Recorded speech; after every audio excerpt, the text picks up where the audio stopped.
We're gonna crunch those stats. We're gonna talk about baseball, sticky stuff, and torpedo bats. We'll talk about it all. If you want good takes on baseball and life, just tune in to Ben and his lovely co-host, Ben and Meg. It's effectively wild. Hello and welcome to episode 2367 of Effectively Wild, a baseball podcast from FanGraphs presented by our Patreon supporters. I'm Ben Lindbergh of The Ringer, joined by Meg Rowley of FanGraphs. Hello, Meg. Hello. Been talking about the trio of Clayton Kershaw, Justin Verlander, and Max Scherzer all season, since before the season even, when I speculated about whether this would be the last hurrah for all three of them and how they would go out. And then we talked about them later in the season when it looked like they would go out not particularly well. And it was looking maybe more like a swan song, and none of them was pitching all that well. Well, lately, things have looked up a bit. Maybe the old guy still got it a little bit. So through July 26th, so we're recording here on August 27th. So I'm going to compare the past calendar month to prior to that. So through July 26th, the three of them, Scherzer, Verlander, and Kershaw, had combined for 1.5 FanGraphs WAR total in 172 innings pitched. Yeah. So approaching a full starting pitcher season, and not completely terrible, 1.5 WAR, I guess, but that's what you're getting from all three of them put together. Right. And probably if you were going by Baseball Reference WAR, RA9 WAR, it would have been even worse. But over the past month, so July 27th on, 2.5 WAR, 2.5 WAR in 99 innings pitched. So they have pitched a lot fewer innings over the past month than they had in the previous several months, but they have been worth a WAR more than they had through July 26th. So they've actually been pretty good over the past month. In fact, Verlander has been a top 10 pitcher in baseball by FanGraphs WAR. He's sixth in FanGraphs WAR over that span. Kershaw is 13th over that span, and Scherzer is 51st. So they've all been pretty credible rotation options, and now a couple of them, at least, are possible postseason starting options. So that's exciting. I don't know whether that means that this has postponed the end whenever it comes for all of them, but at least they're finishing stronger this season. I wonder, this perhaps betrays something more about my personality than it illuminates anything about any one of those three guys, but I almost wonder if it makes it more likely that they're done after this year, right? Like so many careers, they just end on whatever note they end on. You don't get to really determine whether it was a good note, a high note, or a sour one. And I wonder if, all of these guys sort of round into a form that resembles a past version of themselves, and particularly, for Scherzer and Kershaw, if they are able to have some sort of impact in October, does that sort of satisfy whatever drive they have to keep going? Are they able to say, okay, I had this good final note, and now I can kind of let go of the need to keep pitching? Or maybe they say, hey, I've been telling you. I've been telling you that I was good, and now here I am being good, Yeah, I don't know. It could go either way. I would imagine that just given the competitive fire that Scherzer seems to have, and Verlander's previously stated desire to pitch forever, essentially, and continue to crawl toward 300 wins, that maybe it would encourage them to keep going. I saw an OptaStats tweet about Kershaw. Since pitches were first tracked in 1988, there have been 566 instances of an MLB pitcher winning 5 or more games as a starter in a single calendar month in the regular season. Lots of qualifiers there, as usual. Only one of them threw fewer than 400 pitches that month, Clayton Kershaw, who just threw 395 pitches in August 2025. I guess when I said calendar month before, I really meant just over the past month, not exactly a calendar month. But this is a calendar month stat. So he's been winning games efficiently. He's just been out of there early. He's not going particularly deep into games, but he's picking up the W's. So Verlander must be jealous. He just got his second of the season. I think his first home win as a Giant. Oh, gosh. I wonder if they're on a group chat, They call it the old guys. They're like, here's the old guy chat, Like, I wonder. Although I grouped them together, and Kershaw is significantly younger than the other two. It's just, right. He's been around a long time, too. He's been around for such a long time. He reads as old just because of all the physical frailty and the injuries and everything. And he's got some gray going on. So and he's talked about retirement, too, and has flirted with it in the past. But yeah, really, the cohort of the other two is more Charlie Morton or even Rich Hill or Jesse Chavez or something. But gosh. Kershaw's the young guy, the junior member of the trio. Anyway, glad to see them turning in some strong starts at least. Sure. If not quite vintage, then not bad. Not bad, Yeah. Another old guy or oldish guy who still got it is Patrick Corbin. And by it, I mean a rotation spot mostly and his health. And he is continuing to climb the leaderboard for Rangers starting pitchers.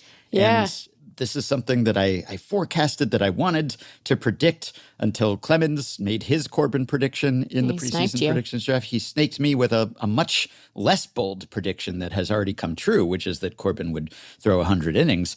I was going to predict that he would lead the Rangers in innings pitched, and he might just do it. He is still very much in the running to do that because, unfortunately, Nathan Eovaldi is done for the year.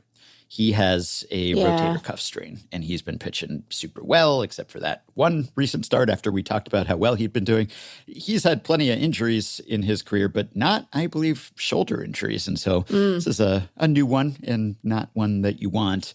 But he ends the season with, I think, a 1.73 ERA. Not too shabby, but he is done, which does further damage to the Rangers' meager playoff hopes. But it helps Patrick Corbin's quest to lead the Rangers in innings pitched because he has now leapfrogged Eovaldi. He has thrown one more inning than Eovaldi because Corbin's coming off of a fantastic start. He just made an excellent start. And he's healthy. He's durable. Of course, he cannot be stopped. He's the Energizer starter. And now he trails only Jacob deGrom.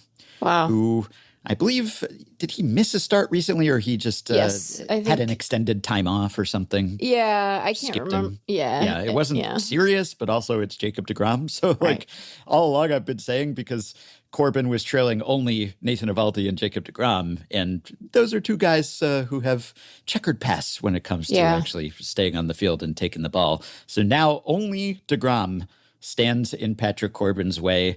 deGrom has about a 14-inning lead over Corbin, so probably deGrom would have to be shut down or something or miss some starts because they've made the same number of starts. But deGrom has been better than Corbin, of course, and he's gone deeper into those games. But if he were to falter, now the field is more open for Patrick Corbin. Only one man stands ahead of him, and it's a man who's not known for staying healthy. Well, I wonder if he is the guy I should point to when people are like, WAR's not a counting stat. I'm like, well, volume sure does matter in there, though. Sure does help. It's not the only thing. They have to be quality innings is maybe too strong. Although they haven't been as bad as, I don't need to knock Patrick Corbin right now. He's been okay. I mean, he's been fine. He's given them some bulk, but he's below replacement level according to Baseball Reference, which I'm guessing is one of those weird Baseball Reference defense adjustments or something because he doesn't have a big ERA FIP gap. Yeah, so it must be something else or, I don't know, quality of opposition or something like that. But FanGraphs has him at 1.5 WAR, which, if he has a 2-WAR season as an emergency pickup at the last second when everyone else in the Rangers rotation was hurt. Yeah. That's exactly what they wanted him to do and hoped he could do. He's been decent. He has been better than he had been for the Nationals for several years. So it's progress. It's an improvement. And, some of this is definitely the current state of injury in the league right now, but I don't know, man. There are playoff teams, actual playoff teams, not ones that are sort of struggling with the fringes the way that the Rangers are, that have had guys go down, and they're probably like, I can take a fucking Patrick Corbin right now. I mean, like, Sure. The Mets lost Montas. Trevor McGill just went on the IL today. Like, there's, there are all kinds of guys who are meant to be playing some sort of role in a contending team that are just going to be sort of missing in action for a little bit. And I don't know, man. Like, sometimes you need a bulk guy. You need You need a bulk guy. It's not a guy you're likely to look to come October, but bridging the gap to get there, that's something. I think, we talked about it on that preseason pod, I think, because there were some indicators that maybe Corbin was a partial bounce back candidate. That Chris Young talked about this when they signed him and acknowledged that it was sort of just an emergency move, just break glass and call up Corbin essentially. But also, like, he pitched better, I think, down the stretch last year, and the peripherals were better than the surface stats, and he'd made some changes to his repertoire, and so they were kind of seeing some upside, at least in Corbin, and they weren't wrong.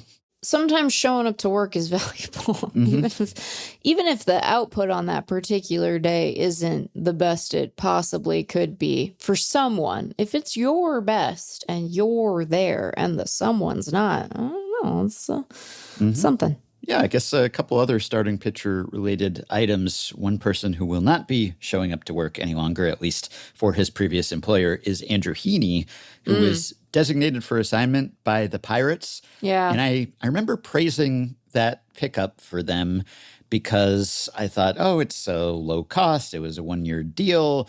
It was like $5 million or something. And at the time, at least, it seemed like they had a promising rotation and young guys and Jones and Skeens and Chandler. And this was just an additional depth guy.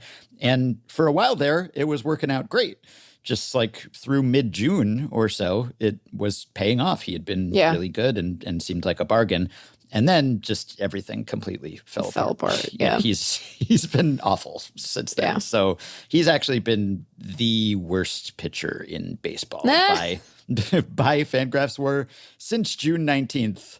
No one has been less valuable than Andrew Heaney. So negative 0.9 FanGraphs WAR since that point. So he has been cut loose by the Pirates. But the good news is that they did allow him to trigger one of the incentive clauses in his contract. So he had a number of escalators in his deal that were tied to innings pitch thresholds.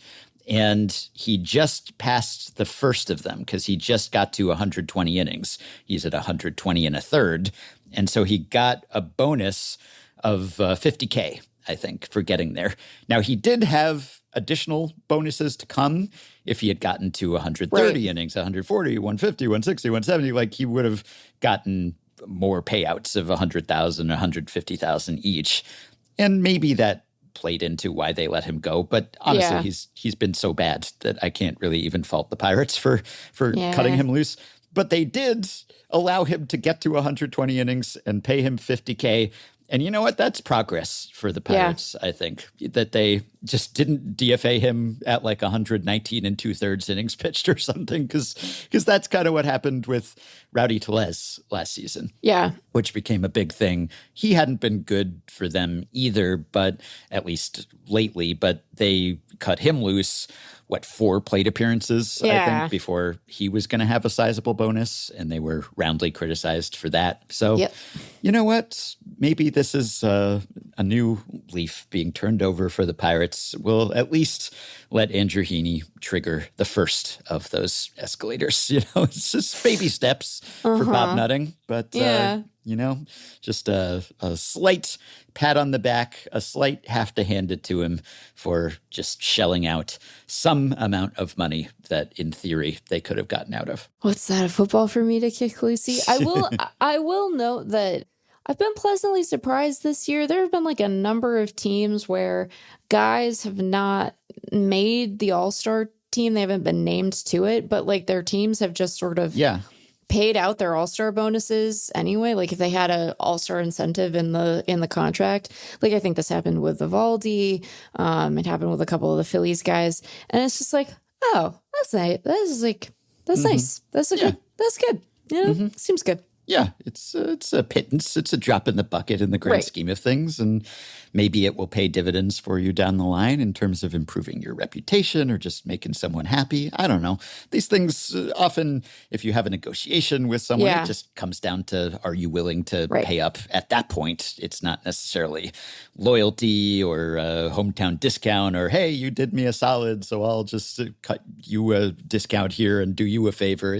I don't know that there's always a quid pro quo exactly like that. But just the general sentiment and you buy yourself some positive PR at least, or absence of negative PR, which is maybe worth something. Yeah, I don't imagine, in much the same way that as much as I would like for teams to conduct themselves differently in arbitration, I don't know that makes a big difference. I mean, there are examples of guys who have said, like, the way that I was treated in the ARB process made me not want to, sign with them once I hit free agency or whatever. But I don't imagine it moves the needle all that much. But I have often thought that teams sort of, it's really cheap. It's really cheap to buy that kind of good PR. It's an inexpensive, marginal move toward being perceived as a club where, a guy might want to come spend some time. And it just seems like, why not, why not do that? That seems good. Yeah. There was a study that made the rounds earlier this month. It was a sentiment analysis study where you kind of classify text as representing certain emotions, which is it's not the most rigorous, but there's usually some sort of signal there. And it was based on looking at the 30 MLB team subreddits and trying to detect the anger toward ownership in each of those subreddits. And so they came up with the top 5 most hated and most appreciated owners in baseball. And it mostly tracked. So number 1 most hated was John Fisher. Well, yeah, that sounds about right. There's probably something to this method if he comes out number 1. Jerry Reinsdorf was number 2 of the White Sox. Mark Lerner of the Nationals, number 3. Paul Dolan of the Guardians, number 4. And Bob Nutting of the Pirates, number 5. That's a solid starting 5, I would say, for most hated owners. If anything, Nutting seemed low to be 5th there, because I don't know, when I talk to Pirates fans, like I don't detect any positivity towards Bob Nutting. No, I can't say that I do either, and not even one little bit, really. Not even one little bit. I think the most this is such a depressing way of saying this, but it's like maybe there wasn't more negative sentiment because they have pushed through that stage of grief and now they are just in acceptance, which I think at the fan level probably looks a lot like indifference. That's not good for your team. Got to tell you, that's not good. Yeah, this model classifies the comments based on whether they're anger, disgust, fear, sadness, joy, and surprise. So maybe they've moved past some of those emotions. Like, it's the stages of grief sort of thing. Like maybe they've moved past anger and they're just in disgust and sadness now. It's maybe there's less fear because they've just resigned themselves to their fate. I don't know what it is, but yeah, he rated highly, at least on hatred. And of course, Dick Monfort escaped mention there in the top 5, at least, which just goes to show, I guess, that Rockies fans, they're out there to have a good time at the ballpark, and maybe they're a little less worked up in general about how bad the ownership is. Or maybe you just resent incompetence slightly less than you resent incompetence combined with miserliness. Yeah. So it might just be that those top 5 can't compete with the guy who just abandoned a city, moved a franchise, and is moving them to a vaporware ballpark at this stage, and then other ones who've just had absolutely terrible teams for years now in some cases, like Paul Dolan and the Guardians. The Guardians are the exception among those top 5 in that they've actually been in contention. They've been a pretty good team, unlike the A's, the White Sox, the Nationals, and the Pirates lately. But obviously still resentment about they could have been a better team if Paul Dolan had spent some more money. The top 5 most appreciated were John Sherman of the Royals, Tom Ricketts of the Cubs, which sort of surprises me. Fascinated by that. That's shocking. Yeah, it is, because it seems like there's a lot of Cubs fan frustration directed toward the Rickettses. Christopher Ilitch of the Tigers, Ken Kendrick of the Diamondbacks, and Stu Sternberg of the Rays. So, yeah, interesting group there. Anyway, I don't know how much stock to put into those results, but it generally seems to map onto, these are the owners who are most loathed. It's not, it's directionally correct, but I don't know if it's so precise that I would take the rankings as gospel. Well, and it's an interesting collection of emotions, right? Like given the ability, because you said that they're doing text analysis of like online forums and stuff. Yep. Reddit, yeah. Yeah. So given the ability to design a survey where you are asking specific questions and sort of gauging emotional response, I wonder how which they would choose to emphasize, because I wonder if that exact mix is what you would go with, and if the results would be remotely the same, because some of those names are surprising to me. Yeah. Mm-hmm. Another starting pitcher observation. I'm fascinated by players who seem less famous than they should be.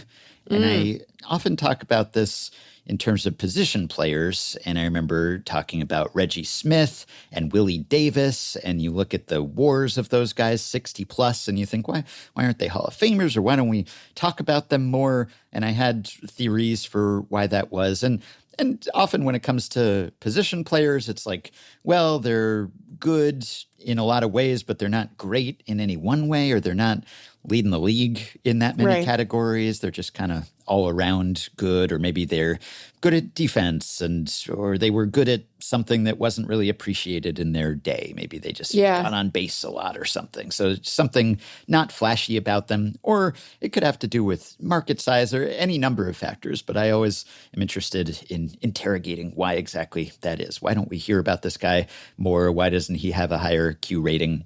And there's a pitcher equivalent to that who came to my mind sort of vaguely when David Laurila did his weekly quiz, his weekly bit of trivia in his Sunday notes. And it's funny, I religiously read his Sunday notes on Sundays, and I look at the comments, and most of the comments tend to be about the quiz. People being like, I thought it was this, and oh, I got this one, or this one was easier than usual, or oh, this was a clever one, or whatever. Or they go through their thought process or whatever. And I'm not a trivia person. I'm not really that into trivia for whatever reason. I guess just, I'm so focused on serious, weighty subjects that I don't have the bandwidth for trivia, which by definition, you can't get past it being called trivial. Learned League. You're like, oh god, it's that didn't bother me. That was a Meg thing, but that no, is a Meg thing. I'm right. Learned.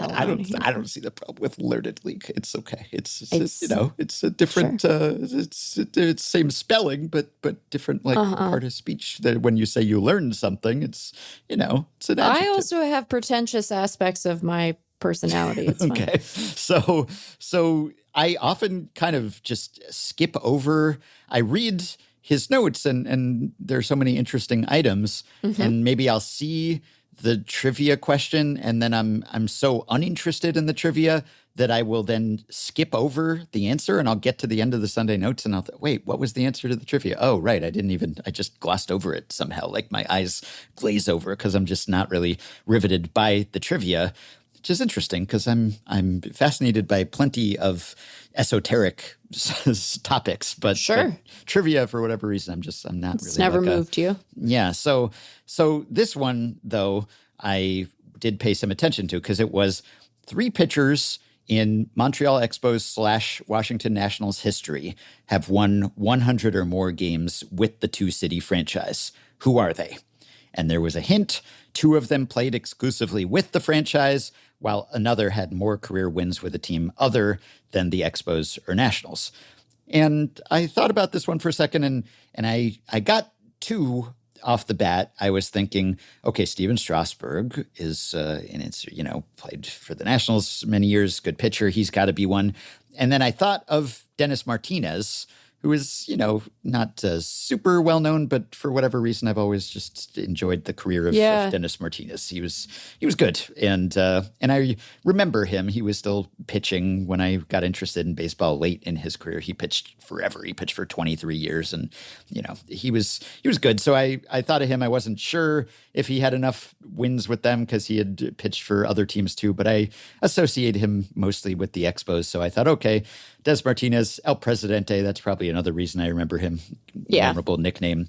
And then I thought, okay, I know who the third one is, but I don't know his name because I knew that there was a great Expos pitcher, because I've had this epiphany before, or I've gone through this thought process before, where it's like, probably the greatest Expos pitcher, but I cannot retain any information about him. And so I've reminded myself multiple times, yes, there was this guy named X, and he was a really good pitcher for the Expos for years, but then I will forget his name instantly and just forget everything about him. There's almost something supernatural about him. It's just so I retain the memory that there's someone I always forget. And so I knew, the third guy must be that guy who was on the Expos for years, and I just can never remember anything about him. And it was, in fact, that guy, Steve Rogers. Rogers, who had 158 wins for the Expos, and in total, because he was a career Expo. And it was, in fact, Steven Strasburg and Dennis Martinez. So I kind of thought, I got the answer to this one because I named 2, and then I knew that the third guy was that other guy whose name I could never remember. So I was like, you know what? That's close enough. That counts, I think. I knew who it was. I just, I couldn't remember his name, but I remembered that he's the guy whose name I can never remember. Yeah. And so I saw this also, someone in the comments, I think multiple people were like, who is Steve Rogers? I've never heard of Steve Rogers. And someone else says, I remember him, but he didn't come to mind. And these other guys I thought of instantly, but Steve Rogers, there's just something inherently anonymous about Steve Rogers. And I'm trying to figure out what it is. And now that I've made a point of talking about him, maybe I can actually retain that information. Prolific FanGraphs commenter, Sad Trombone, they also had this comment on this post about Steve Rogers and said, Steve Rogers might be one of the most forgettable 150-game winners in MLB history. Even now, as I am trying to remember him, I am drawing a blank. That's exactly what happens to me with Steve Rogers. I don't know. He's just blurry. I expect to go to his baseball reference page and his headshot will just be some blurry out of focus. Or it's it's the back of his head. Yeah. Looking out on the field. You can tell a guy is there, but who is he? We don't know. Yeah, I think he must be. And then there were multiple comments who were saying I can't remember Rogers either. I just don't know much about him. And other people were saying, I think it depends on when you were born, which probably has a lot to do with it. So I'm sure there are people listening to this who remember Steve Rogers well because they were watching baseball when Steve Rogers was in his prime. But he was a really good pitcher for quite a while, and I cannot remember anything about him. So he pitched from 1973 to 1985, and in his prime, which was 73 to 83. So that decade, or I guess 11 seasons, but that decade, he was one of the top 5 pitchers in baseball. I did the FanGraphs WAR 73 to 83, and the top 5 pitchers by FanGraphs WAR in that span were Steve Carlton, Bert Blyleven, Nolan Ryan, Gaylord Perry, and Steve Rogers. So 4 Hall of Famers and 4 very well-known pitchers even now. People know Steve Carlton, Bert Blyleven, Nolan Ryan, Gaylord Perry. Yeah, Steve Rogers. And then after Steve Rogers, Phil Niekro, Tom Seaver, Don Sutton, again, more Hall of Famers and notable names. And it's not until you get to the bottom of the top 10 and you get Rick Russell and Jerry Koosman, Tommy John, you start to get to some non-Hall of Famers. But he's right smack dab in the middle of just some legendary names. And yet he's Steve Rogers. But he had almost 50 WAR over that span of 10 years, 11 seasons.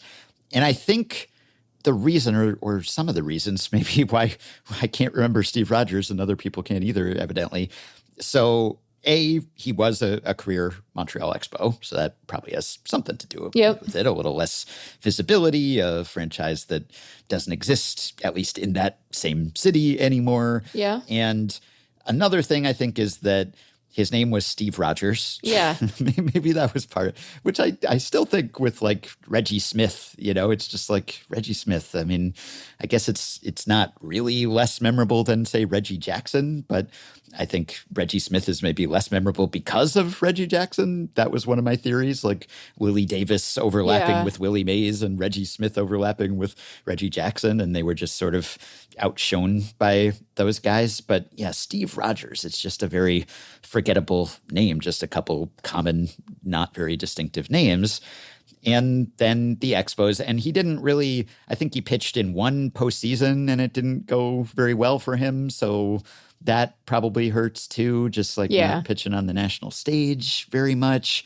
He did have a nickname, at least his Baseball Reference page has him nicknamed Cy, which I guess suggests that he must have been pretty good. I mean, then again, you have Cy Sneed, who wasn't really that good, but his name was actually Cy. He's like Cy Sneed, but if you're nicknamed Cy, then you probably were pretty good. He did finish top 5 in Cy Young voting 3 times, and he was a 5-time All-Star. So he was like recognized in his day, and he was runner-up for Rookie of the Year. So he had some awards. He had some hardware or close calls, at least, to hardware. But yeah, I don't know, mostly wasn't leading the league in that many categories regularly.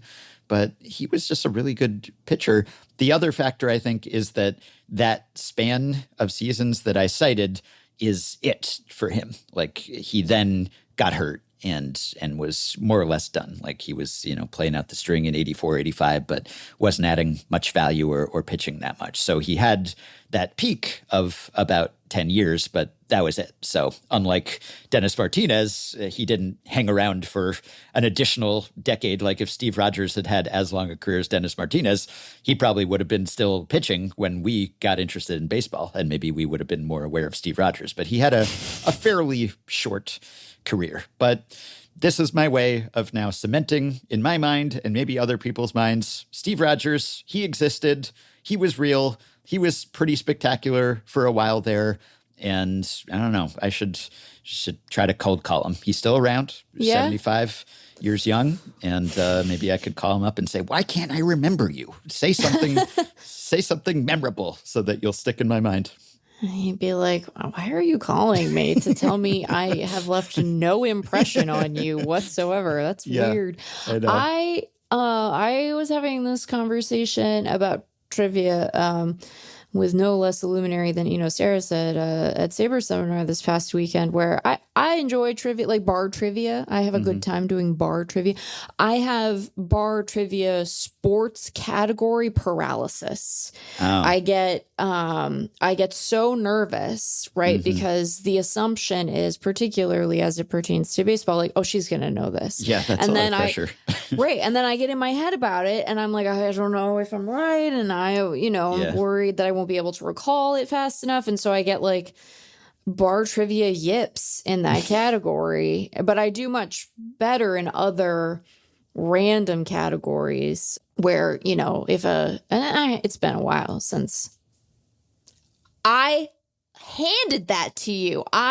You had a layup there, and you totally whiffed. Oh, you gave me it's been a while, and you paused, and I paused. I was like, surely he's gonna. It's been a while, yips. My God. I know. I guess so. The pressure's on me now. Yeah. Anyhow, it has been a good minute since I've played bar trivia. You don't get another one right away. Like that, you got to earn it now, you know, you got to work for it. But I just like that experience of like the heads of the table kind of whipping around at you. Like, surely you know this. It's like, oh God, what if I get it wrong? So anyhow, that's me in trivia.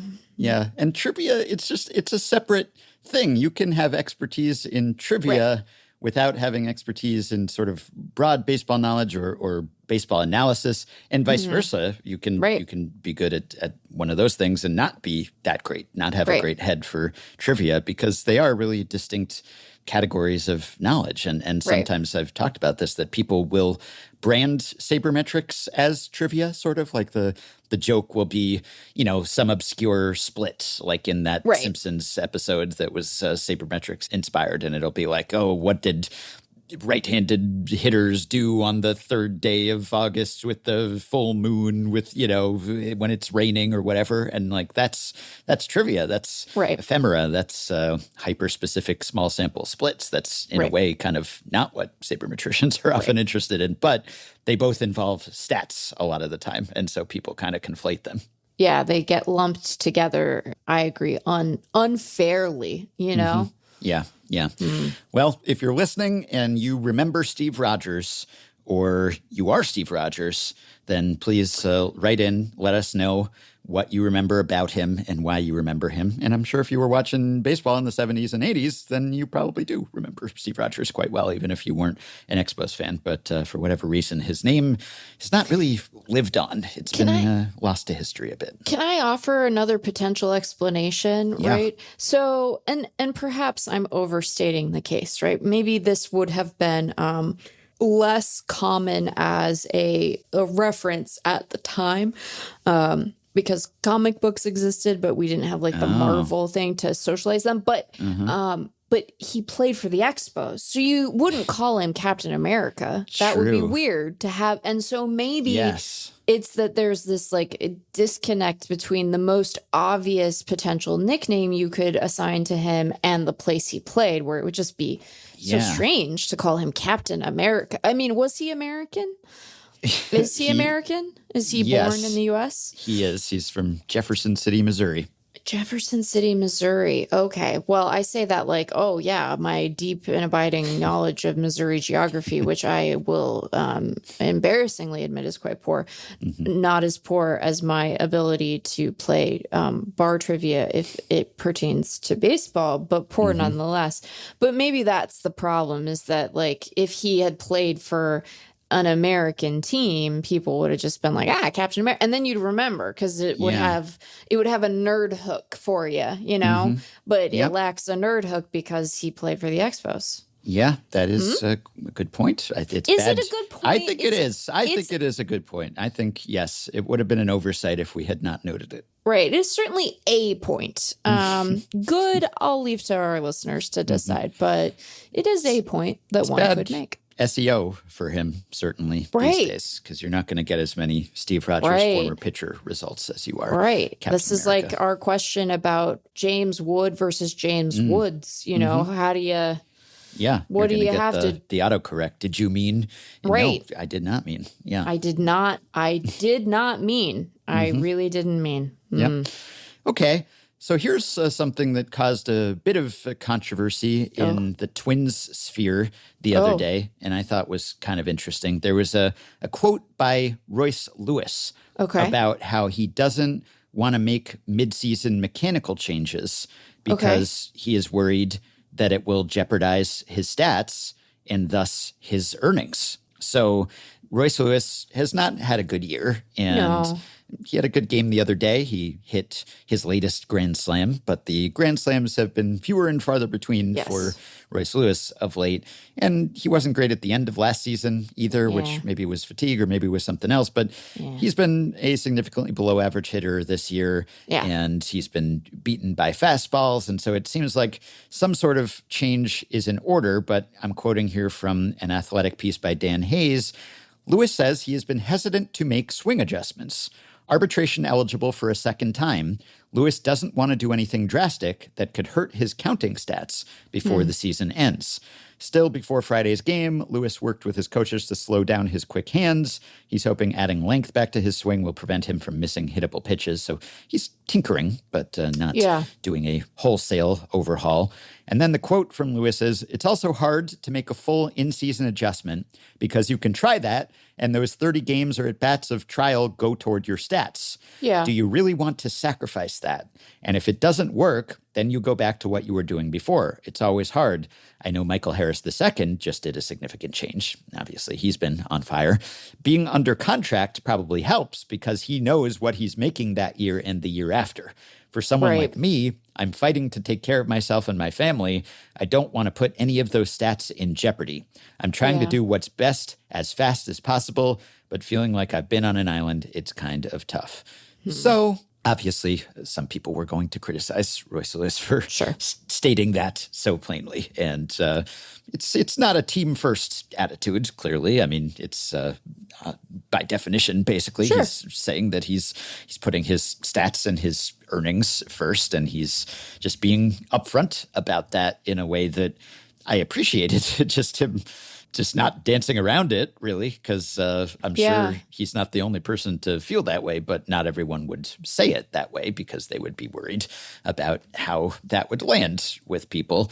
And, he's in his, he hasn't gotten his payday yet. Now, obviously, major league minimum is what most people would consider a payday, but he was a 1-1 pick, right? He was a first overall pick back in 2017. So I don't know offhand what his bonus was, but I'm assuming it was significant. And then, you add the pre-arbitration earnings. So he's thinking long term now when it comes to his stats and his salary. And there's something I think admirable about how candid he was there. But what do you think of just having that attitude of saying, I got to look out for number one here? He had a $6.7 million signing bonus in 2017. He's probably doing okay, or he should be if he invested wisely. Yeah. So it's interesting because I find it interesting that before we get into the politicking part of it, I do find it interesting that he made a decision in the quote, and who knows how conscious this was or how much he had really thought about it, but to sort of put these things as sitting in tension with one another. Yeah. I don't know that's even really true, right? So I think my broader takeaway from this is that it's maybe a little impolitic, but I do appreciate it being honest. And I understand, particularly for a guy like Lewis, who has lost so much time to injury and who I think you can't separate his profile from the injury concern, right? And I imagine that regardless of the quality of his production, even if he were having a fantastic season,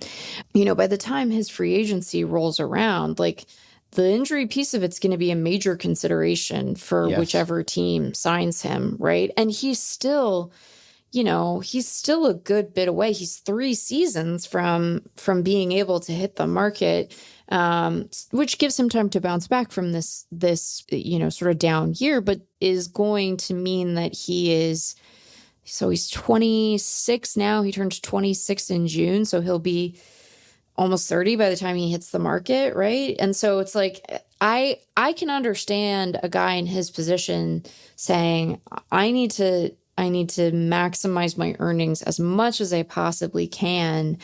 I don't think that the Twins did anything untoward with him from a service perspective. I don't remember that being part of his narrative, but the fact of the matter is the guy's just been constantly hurt and big kind of catastrophic injuries, right? Mm-hmm. I understand the sort of more general mentality, which is I gotta take care of myself and I have to take care of my family. And I'm reticent to make in-season changes that affect my stat line because I don't want to jeopardize my earnings. It is a little odd though, right? Because it's Royce, you have an 81 WRC plus. You're hitting 223, right? For a guy whose calling card has been his power, his barrel rate is down relative to the last 2 years. And, you can imagine him, although his hard hit rate's doing fine. So it's like, you can imagine that like adjustments might be in order. And why not do them now? Like, you guys, sorry, Twins fans, aren't going anywhere this year, right? Like this is a reasonable time to adjust. But if you think it's going to make things even worse, then maybe you want to wait until you have the sort of space of the off season to make those changes and fail further before you hopefully like land on something that helps you course correct from what's happened this year. So yeah, I find it a little odd just in terms of the sentiment, right? Because like, what do you have to do you really think it's going to get worse than like hitting 20% worse than league average? I don't know, but if you do, then maybe you just wait until you can get to the off season and go work at a facility or whatever it is. The other part of it is like, you doing well benefits you and the team, and so there is like a more maybe polished version of this answer that doesn't seem like you view what you're doing as working at cross purposes with the Twins' interests. I don't know. It's just a little bit of a head scratcher, because my sense of Lewis from like his prospect days was that like he was so well regarded in the scouting community. Like people were throwing around like Jeter makeup comps with Royce Lewis when he was a prospect. And, there's like, I'm not saying he's like a bad makeup guy now or anything, but part of that, I think, comp came from this perception of polish, right? Of being able to like have a captain-esque presentation. And, maybe they just caught him on a bad day, or maybe he was just thinking out loud, or I haven't heard him delivering the quote, so I don't know what the tone of the comment was, but it's just a little surprising to me given sort of his reputation more generally. And I want to be clear, I'm not saying Royce Lewis is a bad guy, and I don't think that that's not what I'm working toward here, but it is just a little surprising to me because it is a little impolitic, right? Like there's a smoother version of this answer that I think communicates the same kind of thing, but makes it sound like you're, working within the interests of the Twins, or like maybe you just feel like you could put it in terms of like, I've struggled with in-season adjustment. I don't want to further exacerbate what's wrong right now, or whatever. Yes. Like, there are other ways to. It's not going to help the team if I'm even worse because I'm trying to rebuild myself midstream. And certainly it's true that if you are going to make serious changes, it's better to do that in spring training or over the off season so that you have time and you can work all of that out, not in major league games. So there's some sense to what he's saying here, certainly. And I'm sure that this is a fairly common thought process for other players at that stage of their careers. They just 100%. Probably wouldn't say it. And so I do appreciate that he vocalized that just to show that, players are out for themselves to a certain extent. Why wouldn't they be? I would be. They should be. They should be thinking about themselves. Now, often, as you're suggesting there, what works for them would also work for the team. It should be mutually beneficial in theory. And so, yes, it's, I guess, a little odd that he's focusing on the downside potential as opposed to the upside, which is that, hey, maybe I'll hit better and then I'll make more money. So, I guess in a way he's betting on himself to just sort of fix things or not betting on himself to make those changes. I don't know whether that speaks to any lack of confidence in the Twins being able to help him make those changes in season.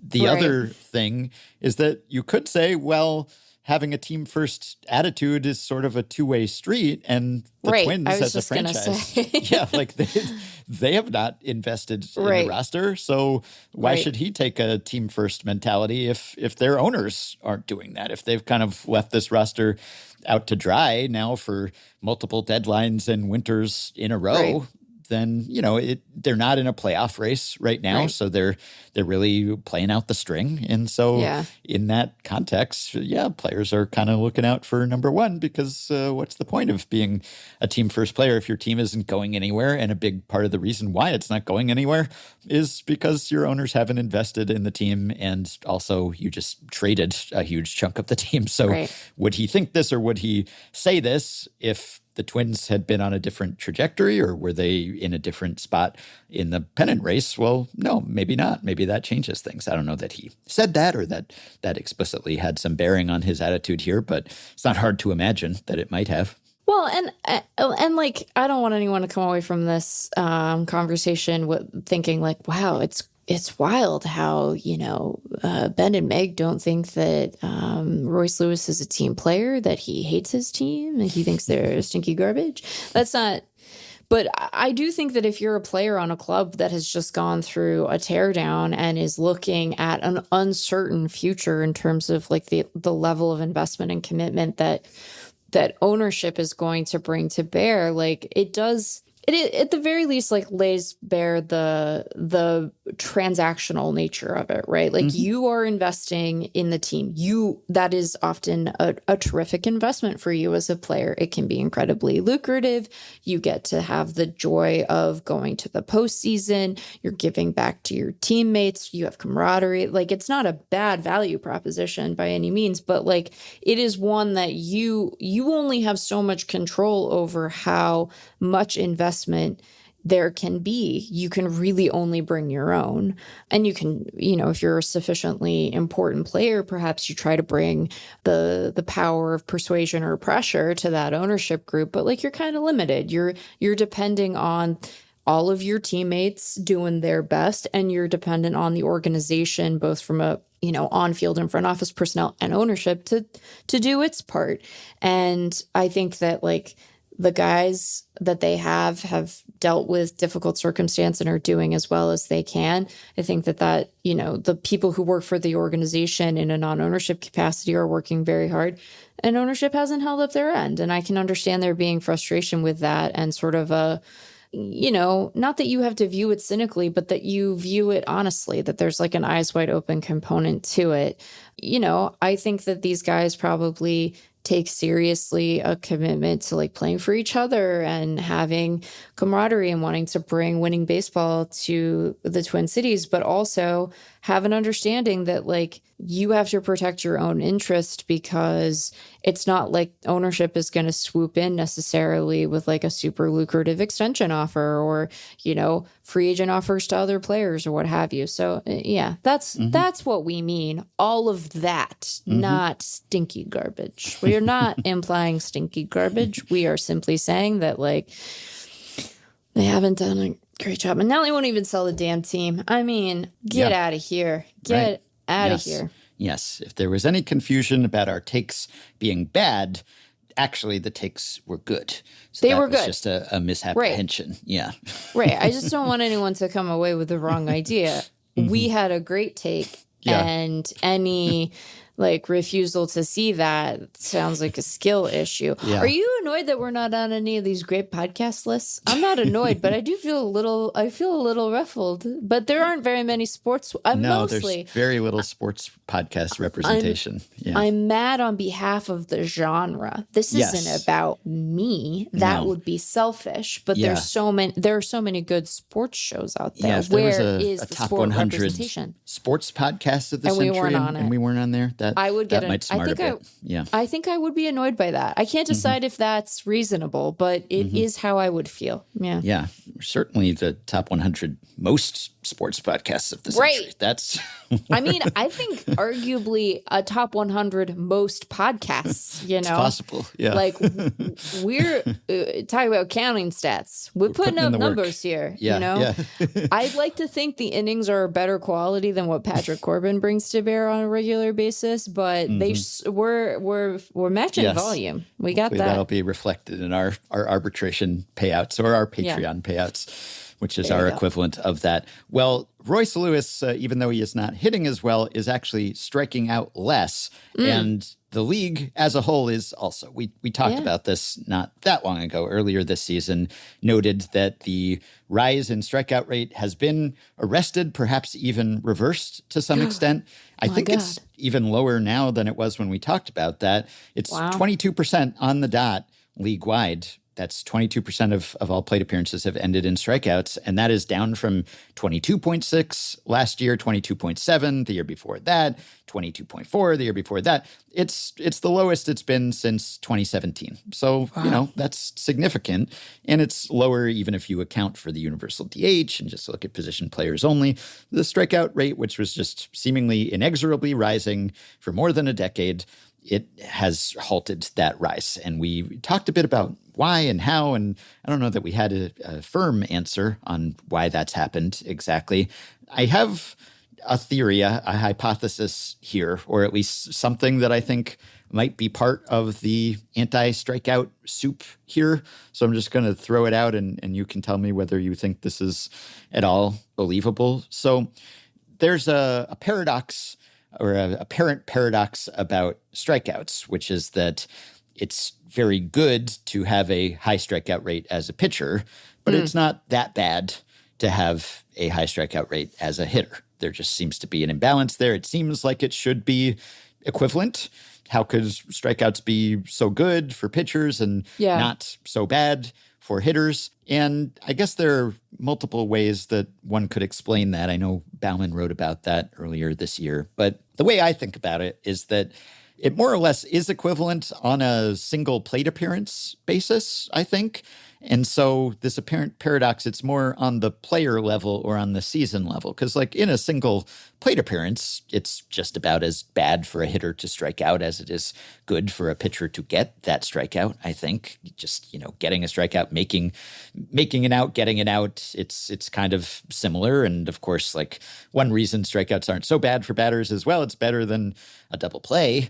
But that goes for pitchers too, like getting a strikeout, a double play would have been better. So I think on a single plate appearance level, maybe it's not that different, but I think it's different on a player level because striking out is often associated with other things that are good for hitters. So if you're a high strikeout hitter, it might be because you swing hard and you're swinging for the fences. And when you do make contact, you hit home runs. So, okay, you can live with the lower contact because you're poking the ball over the fence sometimes. Or it could be correlated with patience. You're taking a lot of pitches. And sometimes you strike out on those pitches, but sometimes you take a walk. And so you look at those things historically, and they do tend to have a positive correlation, like strikeout rate correlated with power and with walk rate and everything. And so you put all those things together, and it's not necessarily that the high strikeout rate is good, but it's that it's associated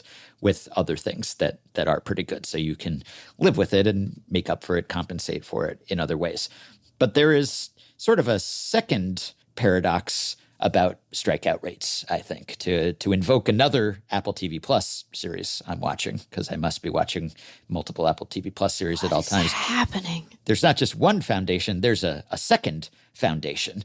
And so in foundation, there are two foundations. There's one secret hidden foundation, and there's sort of one secret hidden strikeout rate paradox, which is that... Wait.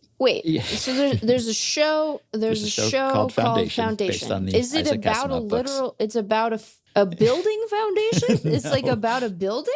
An organization called the Foundation.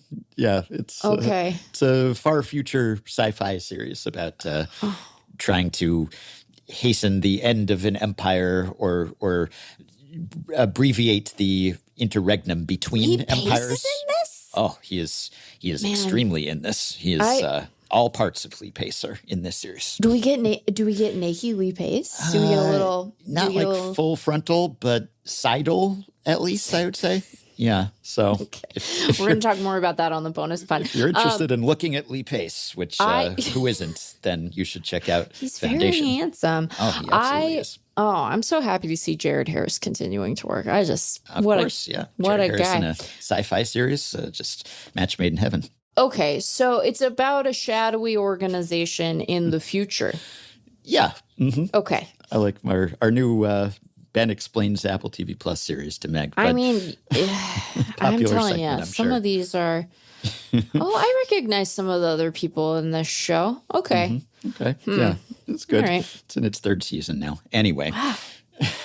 So the secret second strikeout paradox is that even though it's not that bad to be a high strikeout hitter in the majors generally, it is actually generally bad to be a high strikeout hitter in the minors. Yes. Like it's not good for a prospect to be a super high strikeout hitter, you know? Tends to not be. Yeah. And so I think that is because it tends to suggest, like, if you can make contact in the minors, it suggests that you have good bat control. You're not overmatched. And then maybe that bat control could translate into power down the road. Whereas if you're just missing in the lower levels, then you're just going to miss even more when you get to the upper levels. It's like Spencer Jones, the Yankees prospect that we've been talking about.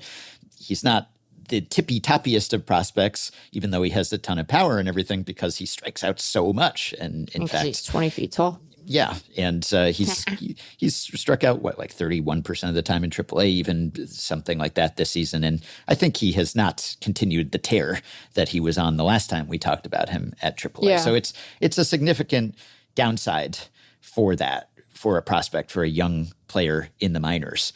And so I wonder if that could be part of why we are seeing a reduction in strikeout rate at the major league level, that teams are now more cognizant of the fact that minor league strikeout rate is actually a pretty good predictor of major league performance. And thus they're doing a better job of drafting and developing and promoting based on that expectation. And thus there is a priority on less strikeout prone, more strikeout averse prospects. And maybe that is starting to show itself in the majors because, you know, there's a preferred prospect profile essentially. So do you buy that? Maybe that like the analytically oriented teams, even if they're not anti-strikeout in the majors, they just are prioritizing players who tend to avoid strikeouts, at least extreme strikeout rates in the minors. I would buy that. I buy that as a reason to explain it, where it's like you call the guys who have a non-livable number. That makes some amount of sense to me. Yeah, I could buy that as a potential explanation. Yeah, because I sometimes cite the Down on the Farm Substack, and they have the Oyster Analytics folks writing for them sometimes and doing various studies and research on what's predictive and what's not about prospects. And so one of their big takeaways is they say a great ability to avoid strikeouts is worth taking note of, even if the other stuff isn't there yet. They say caring about avoiding strikeouts is certainly not in vogue in professional baseball these days. We're not Luddites trying to suggest that the game needs to go back to the dead ball era or anything, but we have found that in prospect land, being able to get bat on ball remains a really important indicator of future success for a lot of guys. It's also the first trait that solidifies, making it a way to identify talent earlier. Yeah. And even way down in rookie ball, you can tend, like, strikeout avoidance tends to be pretty sticky. And just history shows that even for obscure prospects, like, it's a really positive indicator. And the guys who excel are disproportionately the ones who avoid strikeouts. And so they conclude the ability to avoid strikeouts shows an understanding of the zone that has the potential to play up with a solid hit tool, good launch angles, or boosted strength, etc. So I think maybe that's more of the prevailing mindset among teams and front offices these days. And thus they are targeting that type of hitter. And perhaps we will back our way into higher contact hitters in the majors because higher contact hitters in the minors are valued more highly. So on the margins, maybe that's suppressing the strikeout rate a little bit. Now, if that were the entire reason, then I guess you would see that the strikeout rate decline in the majors was all concentrated in the young guys who were just coming up, and the old guys would be striking out as much as ever. And Rob Means wrote about that recently. And I think he showed that it's not just the young guys coming into the league who are dragging this strikeout rate down. But yeah, in my mind, this is a factor possibly. And maybe it's a reason for hope for people who do want to go back to balls being put in play more often, is that it's like a rare example, I guess, of sabermetrics, of analytics actually going against the trend toward 3 true outcomes and high strikeouts and everything. Because, on the pitching side, everyone loves high strikeout pitchers and the stuff that goes along with that. But maybe this is a slight corrective to that. So, going against the grain, going against the stereotype of the stat heads who are just like, strikeouts, bring them on. We love them. Not necessarily when it comes to the prospects. Yeah, I think you're right to be skeptical that it would account for the entirety of what we've seen, but it being an ingredient in the soup, that seems feasible to me. Okay, that's all I want, and maybe it presages a wave of higher contact hitters coming down the pike at some point, perhaps as this understanding of prospect value is enhanced. So, we'll see. It's a reason for hope, I guess. Although now, Jonah Tong is coming up for the Mets. And man, I know those strikeout rates are just ridiculous. They are impressive. He's making his debut for the Mets this Friday, I believe. And he's a highly rated prospect, but not like the highest rated, I guess, because he's not a big fellow, right? But the minor league stats this year are just ridiculous. Like he's been the best pitcher in the minors, statistically speaking, and the strikeout rates are just eye-popping. Like I'm sort of excited to see, because he has a over 40% strikeout rate in the minor as a starter. Yeah, and that's never been done in the big leagues. That would top Garrett Cole's 2019 when he was at 39.9%. Like we've never seen a starter throw 100 innings with a 40% strikeout rate, and he's, I think, at 40.5% this year. That is wild, or not really that wild. That's another thing in his favor. But he's thrown in the minors across AA and AAA this year, mostly in AA. He has thrown 113 and 2/3 innings with 179 strikeouts. God. Upwards of a 14 K per nine. Yeah. Exclusively as a starter. He's only where you don't see starters with that sort of strikeout rate. That is, boy. It's sure something. Sizzling. It's fun. He's funky. He's quite funky. So it'll be a cool thing to watch. Yeah. I like when the strikeouts come from the funk as well, not just from just blowing everyone away, but also some sort of deception or weirdness or something unexpected. And this, I'm looking, this has never been done. I'm even looking on the FanGraphs minor league leaderboards, which go back to 2006. And if I set a minimum of 100 innings pitched, he's at 40.8% strikeout rate this year. Wow. And no one, it looks like in the minors, has even been above 36.3%, which was Tyler Glasnow back in 2013. No one else has done it with that number of innings. So maybe the best strikeout rate starting pitching prospect we've ever seen. I don't know. So this is, I guess he might single-handedly just do away with this progress that I am highlighting here. But we will see. We'll see whether that translates to the big leagues. How big is Jonah Tong? He's like 6'1", I think. Yeah, 6'1", 180. Yeah. Yeah. He's not huge for a power pitcher type. And no. And I think that Eric has noted that he was kind of wispy, but has improved. The physicality has taken a step forward this year. So it gave him greater confidence in his ability to withstand a starter's load, basically. Yeah. So. He's from Ontario, I believe, and he is nicknamed the Canadian Cannon, which I love. The Canadian Cannon. That's the good stuff. The Canadian Cannon. I do declare. Yeah. I'm into him already. Already more memorable than That's Steve Rogers, fantastic. who was not Canadian, even though he spent his whole career pitching for a Canadian team. Yeah. Wow. The other thing that's sort of strikeouts adjacent, and this is something that we've also talked about in the past, but I think not this season. So there's this prevailing sabermetric mindset that hitters swing too much. And, Eno wrote a big thing about this for The Athletic. I guess it was probably a few years ago, maybe. And Tom Tango has harped on this, and other people who are, at the forefront of baseball analytics in the public sphere, they have made this point that seemingly it is better usually for hitters not to swing. And you can see this at Baseball Savant if you look at the StatCast leaderboard. So you go to the batting run value leaderboard, and if you look at the swing/take leaderboard, I guess, and you just see like on swings, what sort of value has there been, and on takes, what sort of value has there been? So if you just look at swings, there are 14 hitters in baseball who have provided positive value on swings. 14. And this is of hundreds of qualifiers for this leaderboard. And, it's Aaron Judge and Nick Kurtz and Shohei Ohtani, the guys who just are having the best offensive seasons.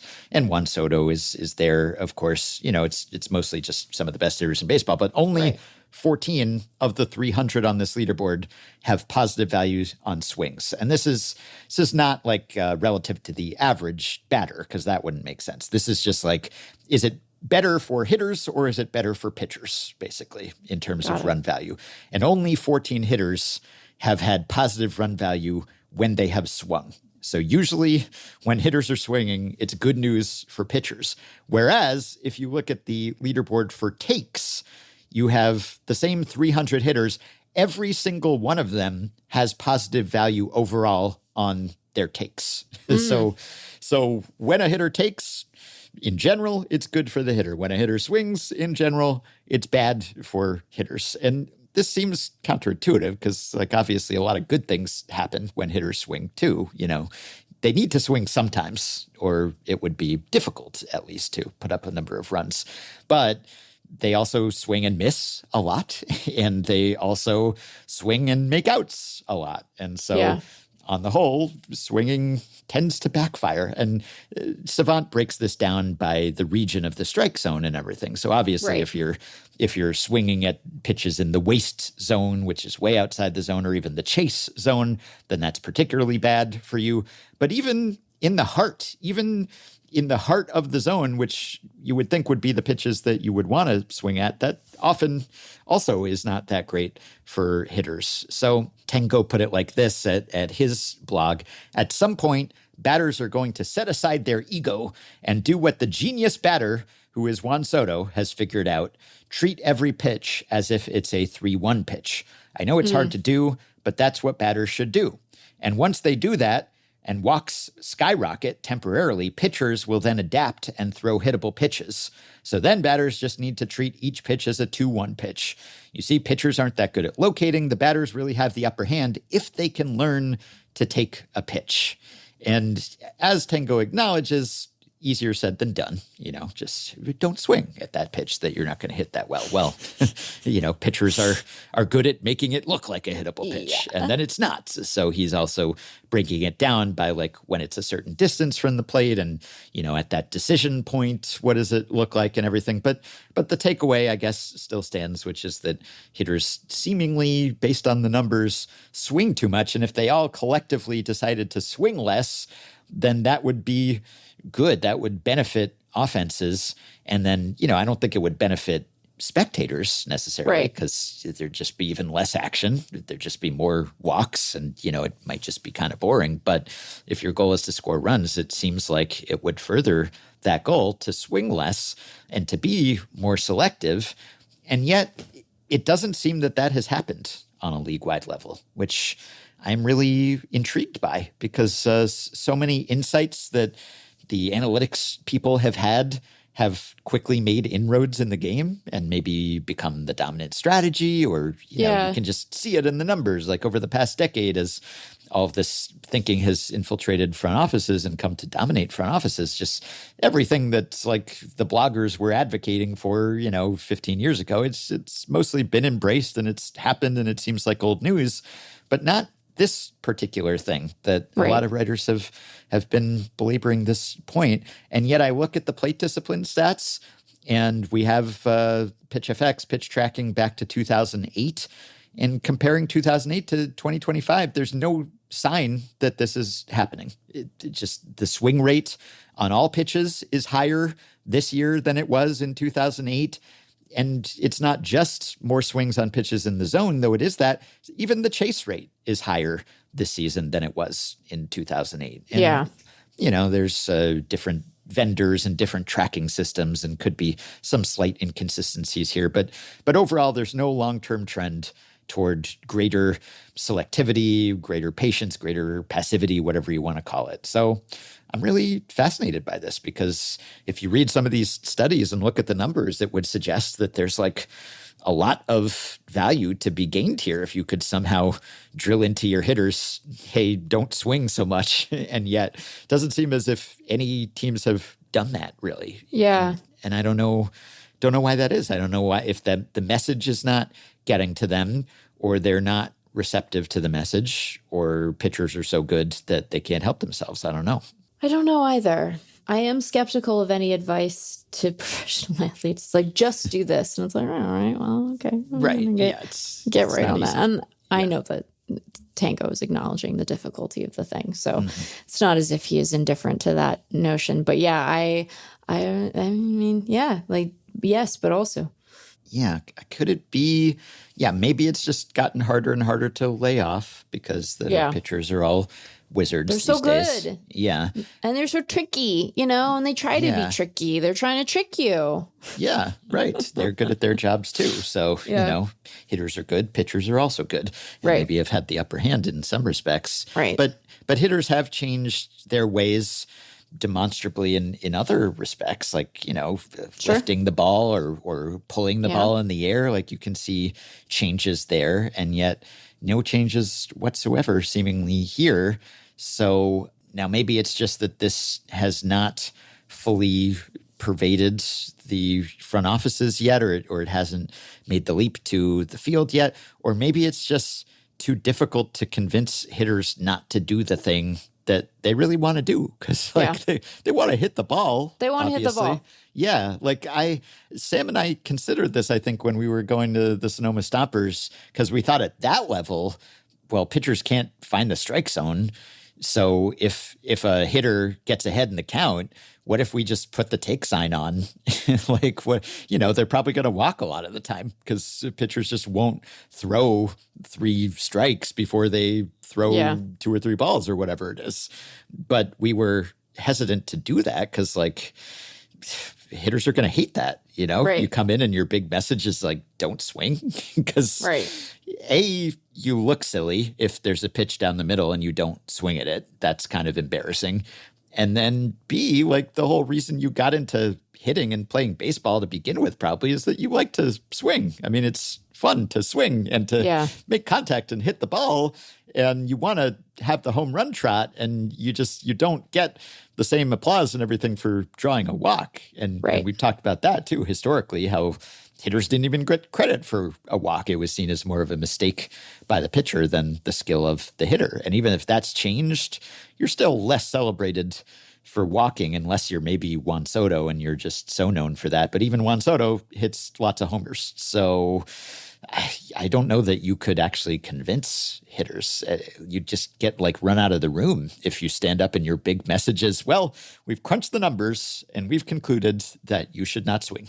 Just stand there, just carry your bat up to the plate, and then just either walk to first base or walk back to the dugout when you strike out. And it's not quite that extreme. You should swing sometimes, and then maybe it's also hard to develop that mindset of selective aggression, as teams call it. But if you're being really selective, then is it hard? I guess if you just say, okay, I'm sitting fastball down the middle, basically, and anything else, I'm never swinging, then maybe it's hard to even strike that balance because you're so in a mindset of the bat's on my shoulder that you can't even get it off your shoulder when the fat pitch comes along. Yeah, I think that we underrate how difficult that sort of switching tracks can be for guys, right? We call it an approach for a reason, right? There tends to be some consistency in it. And I know that there's variability and guys are trying to adapt to the pitch that they see and they're trying to be multiple and have A swings and B swings but also they have an approach. And so trying to tell them, it might be difficult. It also seems like it would be a skill to be more selective, but it seems like something anyone could do. Right. Because I could go up there and not swing. I could do that about as well as anyone. The problem is that no pitchers would be afraid of me if I didn't swing, or if I did swing for that matter. And so thus they would just throw meatballs over and over. And, I probably couldn't reliably hit a major league meatball even. Right. So there would be no fear factor, but it would appear as if you were not doing anything different from some schlub who was not good at baseball, because the way that you demonstrate your skill most visibly is by actually putting the bat on the ball as opposed to not swinging the bat. But it's just one of those, it's one of the few areas left, it seems like, where there's arguably, it's not low-hanging fruit, but it's a juicy fruit. It might be on a higher branch, but it's there. Right. And there aren't that many areas you can point to other than solving injuries or something like that, which, that's on the highest branch of the tree probably. But this is an area where so many studies nowadays, it's you could probably eke out an extra run or two here, maybe, and it's just not that compelling. But this is one area where you look at the numbers and you think, man, there's actually potentially a lot of value being left here if this makes sense and if you could actually convince players to do it. So there's an incentive there to try to drill that into hitters. And we've heard about the Brewers, for instance, just really trying to get their guys to be selective and not chase. So maybe that's part of this, though it hasn't really been described, I guess, so much as just don't swing at all, just, swing smart, really. But yeah, there's something here. So this is something I will continue to track for any evidence, any sign that this is starting to resonate, or that we're going to get a generation of hitters who just stand there. And won't that be fun? And then there will be a big backlash to the numbers nerds who broke baseball and ruined baseball again. Right. Because they just told everyone not to swing. Yeah. Right.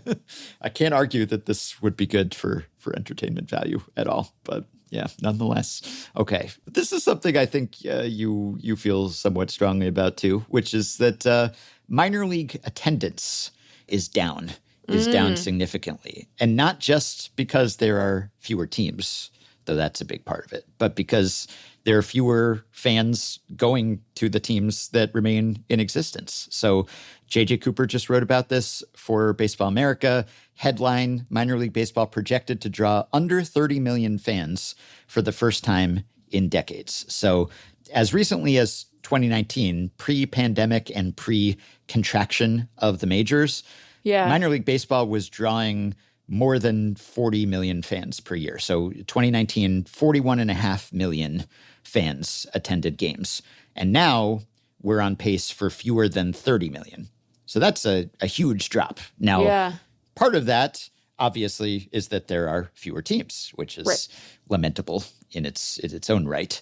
But that will account for a big part of it. But it's not just that. There's also an attendance dip of about 275 fans per game just across the board, all teams, all levels. And it's down even relative to recent seasons. And I could even think, because some of the teams that were contracted were probably not the top attendance teams. And so you would think that might have increased the average per game attendance, if anything. But, even down to recent seasons compared to last season, compared to recent post-pandemic and post-2021 and post-contraction, the trend is down. So there are many fewer people attending minor league baseball games per season, which was inevitable once they lopped off a lot of the teams. But also, it's just less of a draw per team. And if anything, you'd think that the scarcity might increase the attendance, because if there are fewer teams, then you'd think that the per game attendance of the remaining teams might be higher. I mean, in a lot of cases, you did that research with other Ben about just how many people would not have minor league baseball within close distance of that. So I don't know. I guess in a lot of cases, when a minor league town lost a team, it wasn't like the people there were going to just go to another game instead, or another. Sometimes, another affiliated team at least, right? Yeah, so it's not like, I'll just go to the next town over. There might not be a team in the next town over. So maybe it's not the case that you reduce the supply, you really increase the demand on a per team basis because instead people are just staying home. But it's a double whammy. It's fewer teams, and evidently it's less hot ticket for the remaining teams, which I would not have guessed, and I'm somewhat dismayed by. So I don't know. Do you think that there's like some overarching reason to this? Because Major League attendance is not down, even though you have two teams playing in minor league parks this year. Right. So that has actually been up in recent years. So there's an appetite for baseball, but why would minor league attendance be faltering on a rate basis as well as the counting stats? There might be a sort of a prevailing exhaustion with the approach that the league has taken to minor league baseball, where it's like, if you guys aren't taking this as seriously as you used to, why should we? Yeah. I wonder too if I haven't done this as a study, so I could be totally wrong here, right? But minor league teams tend to be concentrated in smaller cities, smaller communities. I wonder if there is perhaps, to the extent that you have communities dealing with like rising prices more generally, that there are just fewer people to absorb. Like if you're having to, we see some of this in our Patreon, right? Where folks are like, I'm having to cut back on costs because things are more expensive and I have to prioritize, necessity over discretionary spending. And if one of the things that you count as sort of discretionary spending is a night out at the ballpark, even though attending a minor league game is obviously much less expensive on average than going to a big league game, especially if you're taking like a family, right? That you just don't have as many people to necessarily absorb the empty seats, right? Yeah. Whereas like in a big city, you just have a lot more people. And so maybe you're a little less subject to the vagaries of people having to balance a budget and coming away from that exercise being like, I guess we're not going to, a game or as many games or what have you. So I wonder if it's that, although I don't want to overstate the case there. I don't know for sure that that's true. And I imagine it varies because some minor league teams are in sizable cities of their own, right? Some of them are proximate to the big league club. I wonder, like, I guess it would sort of depend on the particular town, but like, do you have a lack of enthusiasm that is particularly felt, in teams that are sort of on a rebuilding mission? Maybe you don't want to support the minor league clubs of the A's or the Pirates or whatever, but, also, and like some of it might be that, while we definitely still have talented prospects, and I don't mean to say we don't, like, I think there's sort of a general consensus among prospect types that we're in sort of a fallow period in terms of prospect talent. So maybe it's just that it's harder to get people hyped when they're not confident they're going to see like the very best guys. And maybe also, I guess, some of the top prospects, I think, tend to spend less time in the minors these days. Like they get promoted more quickly. And so they're not going to be draws for quite as long. Yeah, and so I wonder if that has something to do with it. And again, I haven't made a study of it, so I'm not quite sure. But it could be related to those things. And I do think that people are sort of cost conscious right now because I don't know, my coffee was $2 more a bag at Sprouts last time. Two whole dollars. That's a big increase, Ben. Sure. Yeah. No, maybe it comes down to the old James Carville catchphrase. It's the economy, stupid. Maybe that's what it is. Or maybe it could be just that kind of MLB sending the signal that the minors aren't important. Maybe that trickles down somehow in some nebulous way. Oh, yeah, okay. If you're trying to end this thing, then why should I get invested in it? Maybe. Yeah. Or maybe it's different prospect promotion patterns. It seems like, I guess it could also have something to do with the prices of minor league games, which I don't know exactly how those are fluctuating. Yeah. But the Baseball America story does include these two sentences. These numbers aren't as bleak as they may look for minor league baseball operators. Teams have adjusted their ticket models, concessions, and other aspects of operations to make more money per fan in many cases. Yeah. And then I guess it's a chicken or the egg thing. Okay.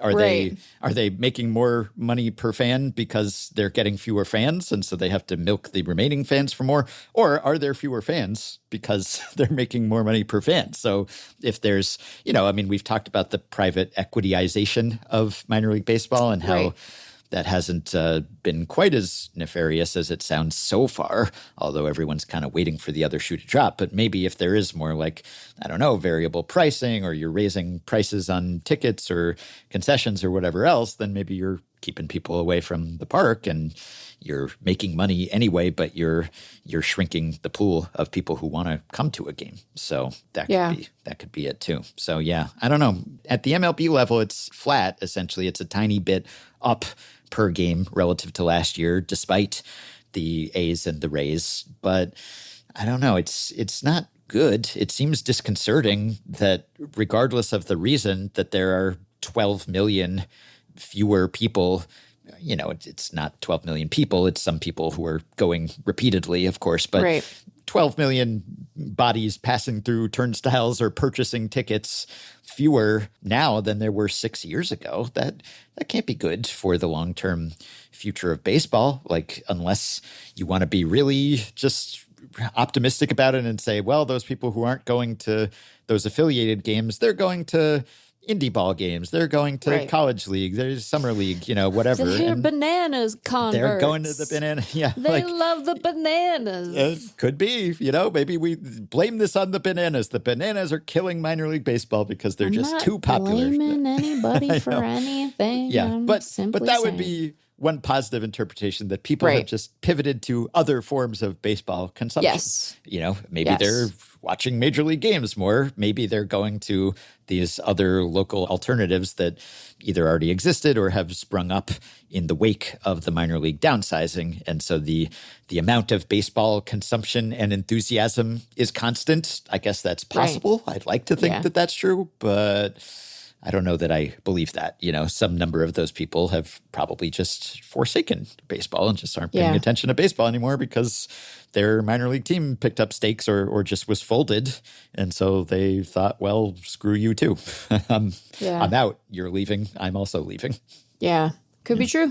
Well, speaking of other Ben Clemens, he published an interesting piece at FanGraphs on Wednesday, which started with a search for streaky hitters. And in order to determine whether certain hitters are streakier than others, he had to define hot and cold streaks. And then he checked on whether those are predictive, following in the footsteps of many an analyst who has searched for some hot hand effect. And he didn't quite come up empty, but like a lot of previous hot hand researchers, he found only a slight signal that there is a meager tendency for hot hitters to remain hot for a while and cold hitters to remain cold for a while, but it's such a small effect that it's barely worth factoring into projections. It's not enough of a change that you'd notice necessarily, and I expect that some of it might be explained not by being locked in mechanically, but just by being healthy, not nursing any nagging injuries. He also struggled to find any sign that certain hitters or certain types of hitters are more prone to streakiness than others. So there's nothing to it, but as is often the case, it seems that there is less to it than many would like to believe, even than I would like to believe. The world would make a little more sense. It would match our intuition more closely if hotness or coldness were more predictive, more persistent. Nonetheless, I applaud the effort and will link to it on the show page. I must also mention that Brian Wu streak that we discussed recently of consecutive starts with at least 6 innings pitched, or in his case, 6 innings pitched and 2 or fewer walks, has ended at 25 to start the season. He came so close in his start against the Padres on Wednesday. He went 5 2/3. He walked 1, so he was 1 out away from extending it. Nonetheless, as Ben's research suggests, all streaks must come to an end. And hey, he got the win, because the important thing from Seattle's perspective was that the Mariners won. Lost a 1-run game on Tuesday, won a 1-run game on Wednesday. Finally, I should note that another reason why strikeouts can be better for pitchers than they are bad for hitters is that hitters do exert more control over their balls in play. So with most pitchers, if they do not strike out the batter, then they are at the mercy of luck and their defenders. Not so for hitters, or not so to the same extent. So that's another difference between the two types of players. That'll do it for today. Thanks as always for listening.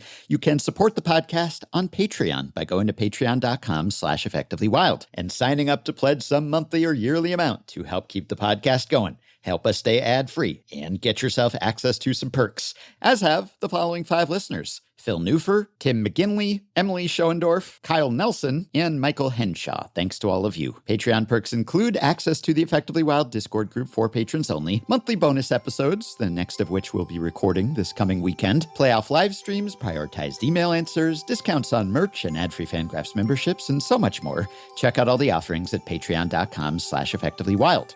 If you are a Patreon supporter, you can message us through the Patreon site. If not, you can contact us via email. Send your questions, comments, intro and outro themes to podcast@fangraphs.com. You can rate, review, and subscribe to Effectively Wild on Apple Podcasts, Spotify, YouTube Music, and other podcast platforms.